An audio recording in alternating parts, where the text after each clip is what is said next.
And did you have any teachers or mentors who influenced you in those early days, or did they come later when you got into the working world and into your first No, jobs? I think you get influenced by people all the way throughout your life. You know, my dad did a great thing when I grew up. He's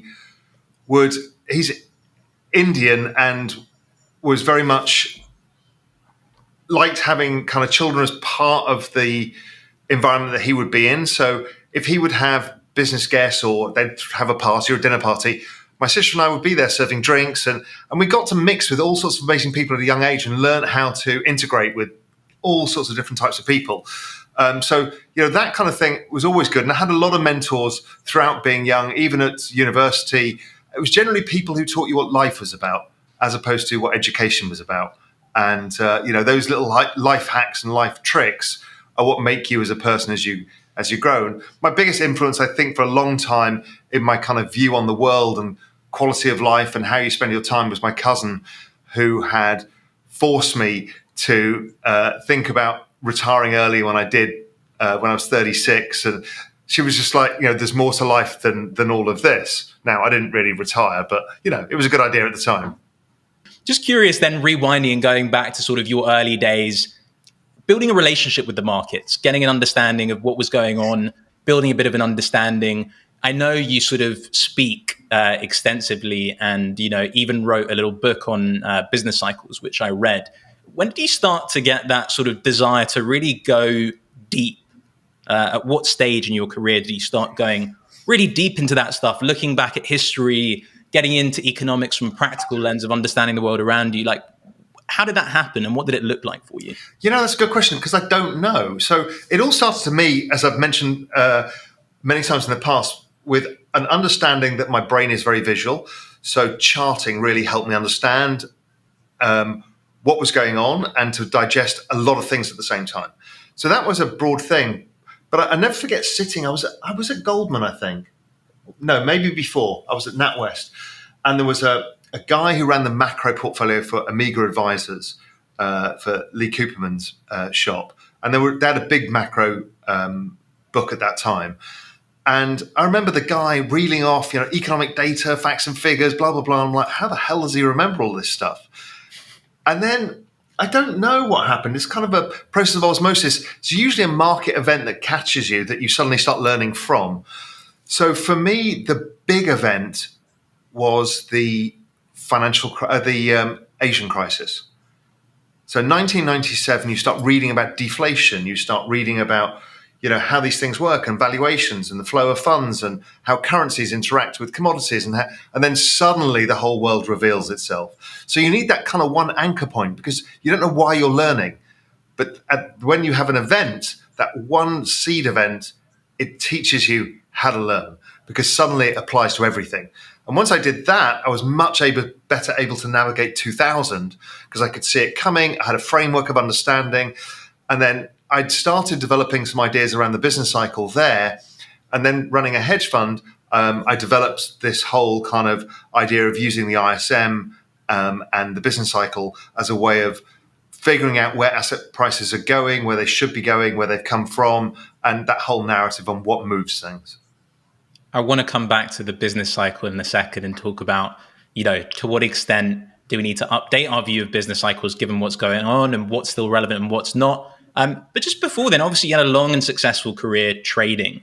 What did you learn about the relationship between rationality and intuition over the course of that process? Because it seems to me like that's one of the key skill sets that a trader has to sort of acquire, one of the key relationships they have to master with risk management and, picking your trades and all that kind of stuff.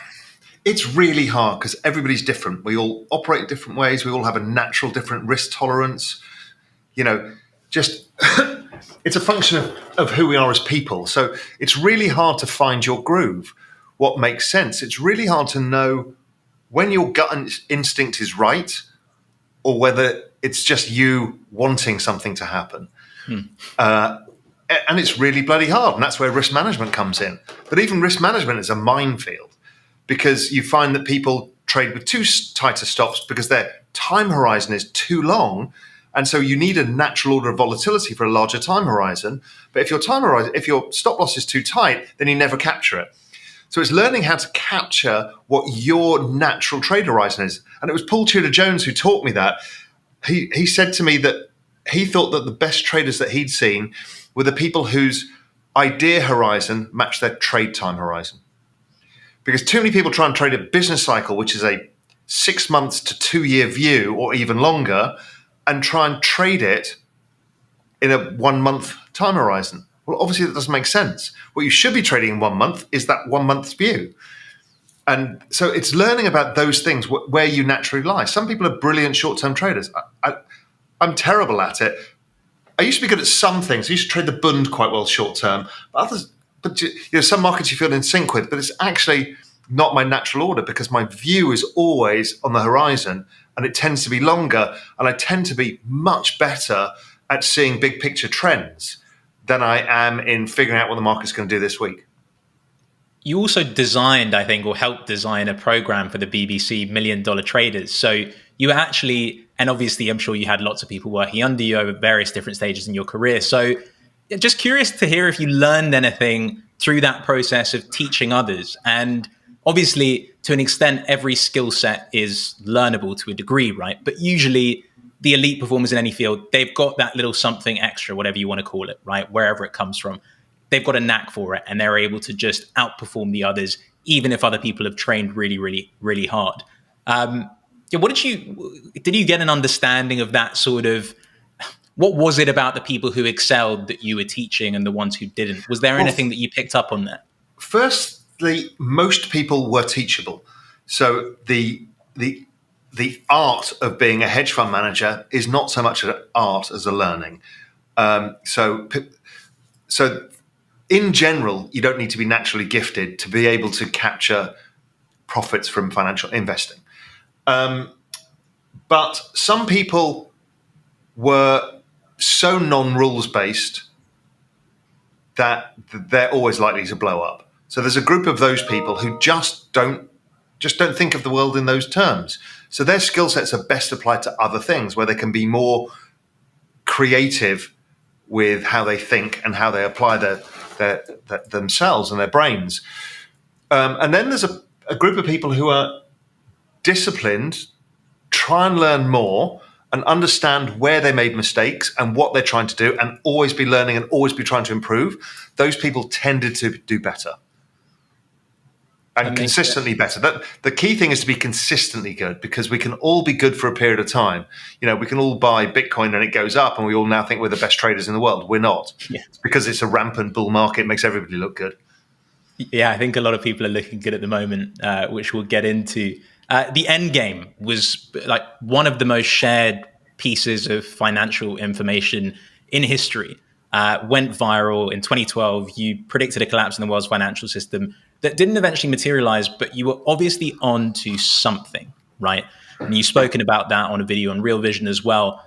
And sort of talking about this idea that, well, there wasn't an end game in the way that you had predicted, but there was a process that was unfolding that you were picking up on. And that's now sort of manifesting in something you've spoken about, which is this sort of migration. There's not a specific event that leads to this giant collapse, but there is almost a slow migration that is happening before our eyes. Can you just speak a little bit to the experience of after that process where your prediction didn't materialize in the way that you made it, which is obviously very bold and took a lot of balls to do?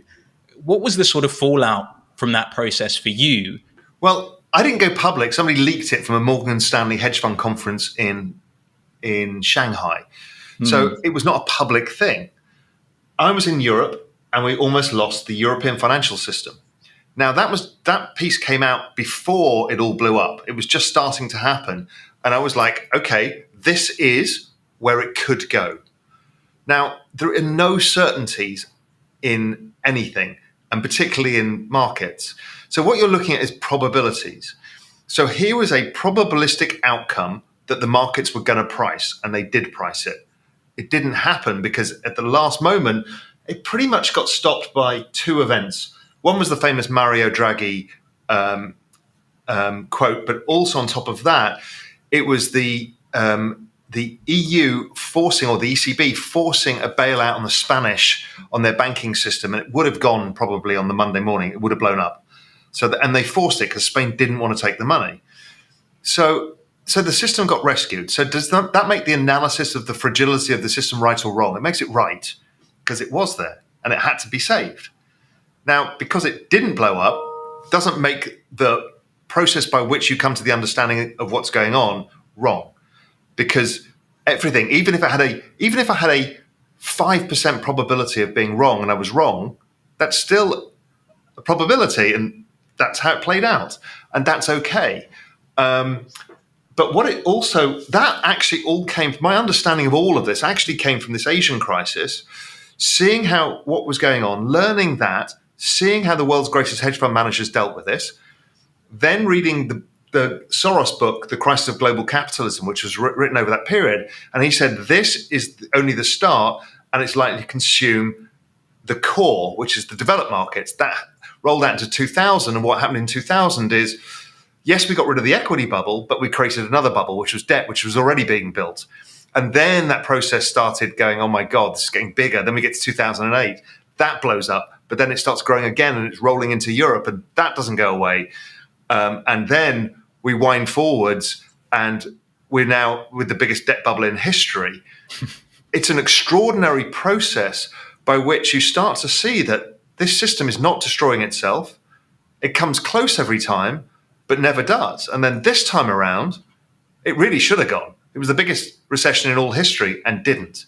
And that, to me, is massive informational value.